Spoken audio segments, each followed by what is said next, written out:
গাড়ি গাড়ি চিনি প্রতিদিন বিলোনিয়া শহরে ঢুকছে। এই চিনিগুলো থানার নাকের ডগা মিলন পালের বাড়ির সামনে থেকে দিন হোক আর রাত প্রতিদিনই ছোট বড় যানবাহনে মিলন পালের বাড়ির সামনে থেকে পৌঁছে যাচ্ছে চিনি কারবারিদের হাতে। রাতারাতি খালি হয়ে যাচ্ছে গাড়ি গাড়ি চিনি। এত চিনি যায় কোথায়? এই নিয়ে বিভিন্ন মহল থেকে উঠছিল প্রশ্ন। বৈধ ব্যবসার আড়ালে কি চলছে অবৈধ কারবার?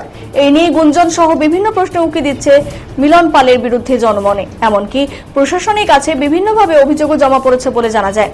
সেই ভিত্তিতে বিলোনিয়া চিনি কিং মিলন পালের বাড়িতে আজ চিনির খোঁজে মহকুমা প্রশাসনের আধিকারিকরা। মঙ্গলবার সকাল 10টা নাগাদ হঠাৎ অভিযান চিনি কিং এর বাড়িতে। সাথে ছিলেন আরক্ষা প্রশাসন, খাদ্য দপ্তর, অগ্নি নির্বাপক দপ্তর, কর দপ্তর, ওজন পরিমাপক দপ্তর, খাদ্য সুরক্ষা দপ্তর, জিএসটি দপ্তর, ভেহিকল দপ্তর, বিএসএফ ও সিআরপিএফ সহ বিলোনিয়া পৌর পরিষদের কর্মীরা সহ সমস্ত প্রশাসনিক দপ্তর। অভিযানে নামার পর প্রশাসন আধিকারিকদের সাথে কটূক্তি করতেও চিন্তা করেননি চিনি কিং মিলন। অবশেষে দীর্ঘ 2 ঘন্টার পর মিলন পালের বাড়ির গোডাউনটি সিল করে দিল প্রশাসন।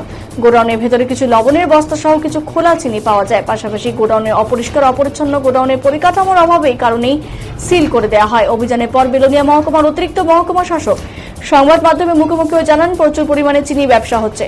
তদন্ত করে দেখেছি এই চিনি ব্যবসা কি করে হচ্ছে, নাকি বাংলাদেশে পাচার হচ্ছে।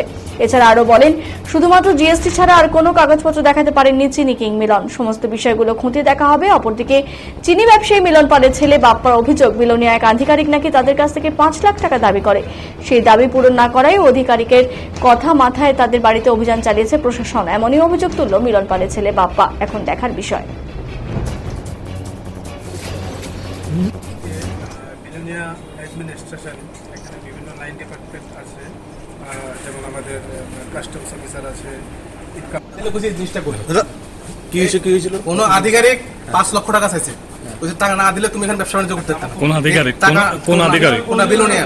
বিলোনিয়া কোন আধিকারিক? আধিকারিকের নামটা আমি আপনার ফলো করতেছি, এই কারণে এই জিনিসগুলো হইতেছে। এই অভিযান শুধু আধিকারিকের টাকা চাওয়া